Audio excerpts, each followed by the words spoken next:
The Telltale Heart by Edgar Allan Poe. True nervous, very, very dreadfully nervous, I had been and am.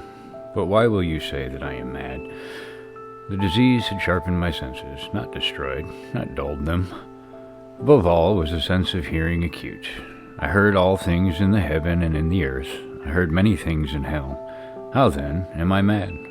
Hearken and observe how healthily, how calmly I can tell you the whole story. It is impossible to say how first the idea entered my brain, but once conceived, it haunted me day and night.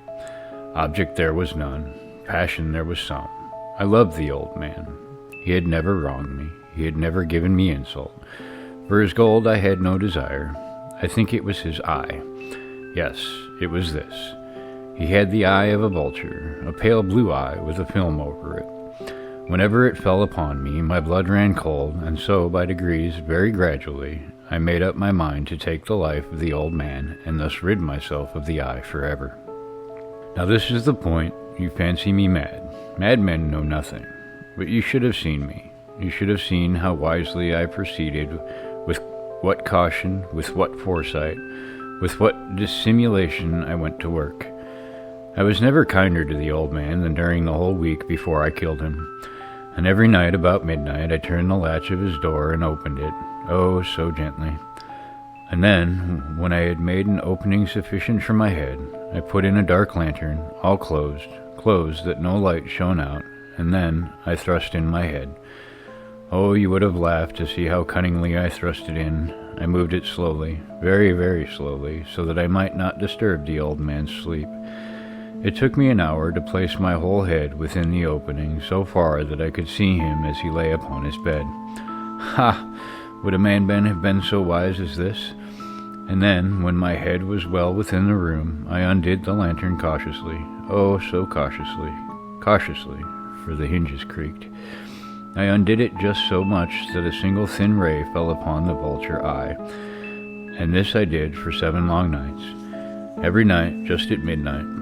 But I found the eye always closed, and so it was impossible to do the work, for it was not the old man who vexed me, but his evil eye. And every morning, when the day broke, I went boldly into the chamber and spoke courageously to him, calling him by name in a hearty tone, and inquiring how he has passed the night. So you see, he would have been a very profound old man indeed to suspect that every night, just at 12, I looked in upon him while he slept. Upon the 8th night, I was more than usually cautious in opening the door. A watch's minute hand moves more quickly than did mine. Never before that night had I felt the extent of my own powers, of my sagacity. I could scarcely contain my feelings of triumph, to think that there I was, opening the door little by little, and he not even to dream of my secret deeds or thoughts. I fairly chuckled at the idea, and perhaps he heard me, for he moved on the bed suddenly, as if startled. Now you may think that I drew back, but no, his room was as black as pitch with the thick darkness, for the shutters were close fastened through fear of robbers. And so I knew that he could not see the opening of the door, and I kept pushing it on steadily. I had my head in, and was about to open the lantern when my thumb slipped upon the tin fastening, and the old man sprang up in bed, crying out, "Who's there?" I kept quite still and said nothing. For a whole hour I did not move a muscle, and in the meantime I did not hear him lie down. He was still sitting up in the bed listening, just as I have done night after night, hearkening to the death watches in the wall. Presently I heard a slight groan, and I knew it was the groan of mortal terror. It was not a groan of pain or grief. Oh no, it was the low stifled sound that arises from the bottom of the soul when overcharged with awe. I knew the sound well. Many a night, just at midnight, when all the world slept, it has welled up from my own bosom, deepening with its dreadful echo the terrors that distracted me. I say I knew it well. I knew what the old man felt, and pitied him. Although I chuckled at heart, I knew that he had been lying awake ever since the first slight noise, when he had turned in the bed. His fears had been ever since growing upon him. He had been trying to fancy them causeless, but could not. He had been saying to himself, "It is nothing but the wind in the chimney. It is only a mouse crossing the floor, or it is merely a cricket which has made a single chirp." Yes, he had been trying to comfort himself with these suppositions, but he had found all in vain. All in vain, because death, in approaching him, had stalked with his black shadow before him and enveloped the victim.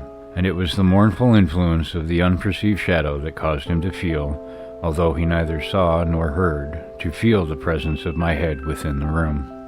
When I had waited a long time, very patiently, without hearing him lie down, I resolved to open a very, very little crevice in the lantern. So I opened it. You cannot imagine how stealthily, until at length a simple dim ray, like the thread of the spider, shot from out the crevice and fell full upon the vulture eye.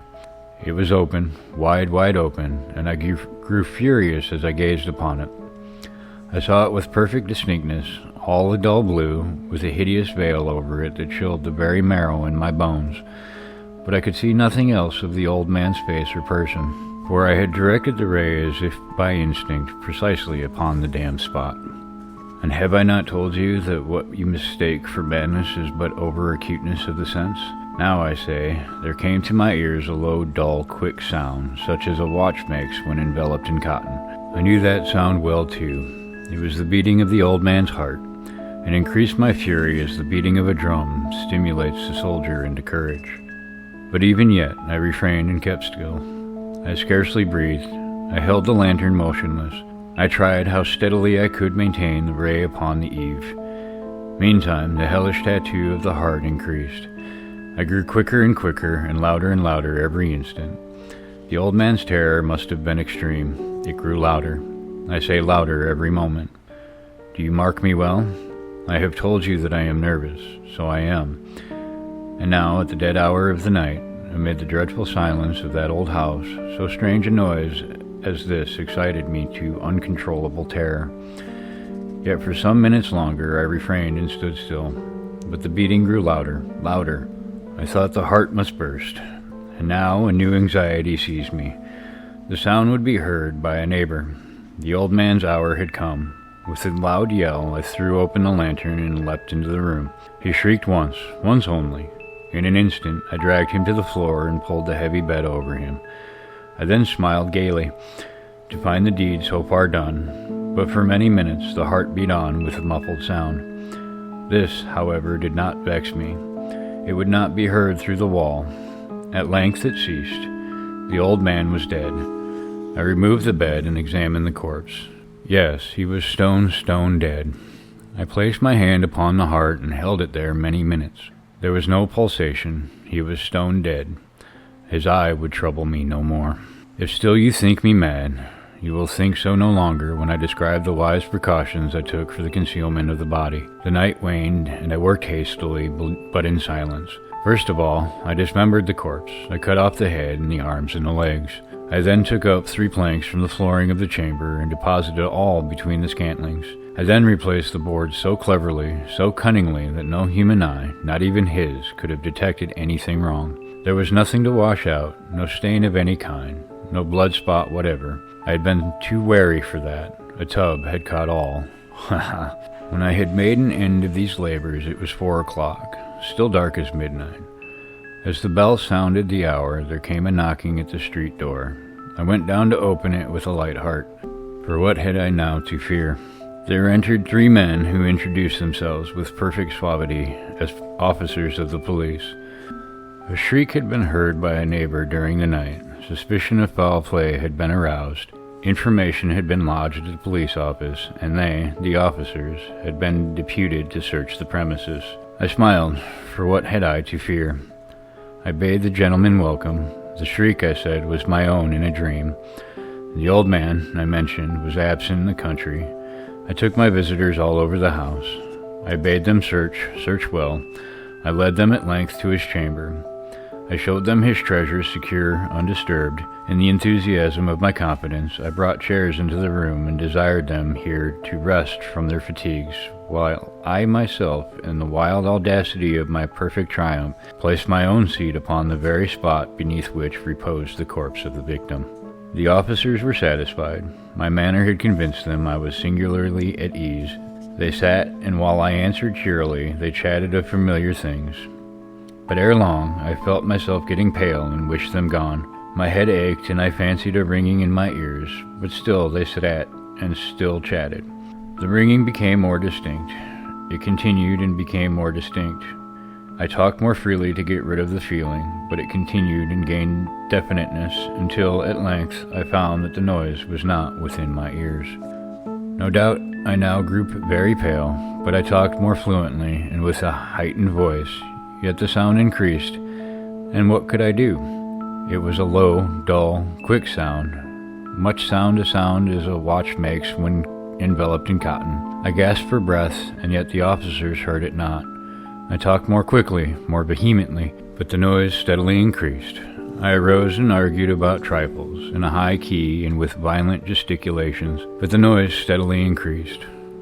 Why would they not be gone? I paced the floor to and fro with heavy strides, as if excited to fury by the observations of the men, but the noise steadily increased. Oh God, what could I do? I foamed, I raved, I swore, I swung the chair upon which I had been sitting, and grated it upon the boards, but the noise arose over all and continually increased. It grew louder, louder, louder, and still the men chatted pleasantly and smiled. Was it possible they heard not?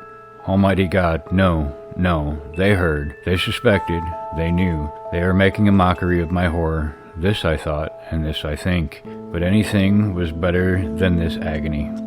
Anything was more tolerable than this derision. I could bear those hypocritical smiles no longer. I felt that I must scream or die, and now, again, hark, louder, louder, louder, louder.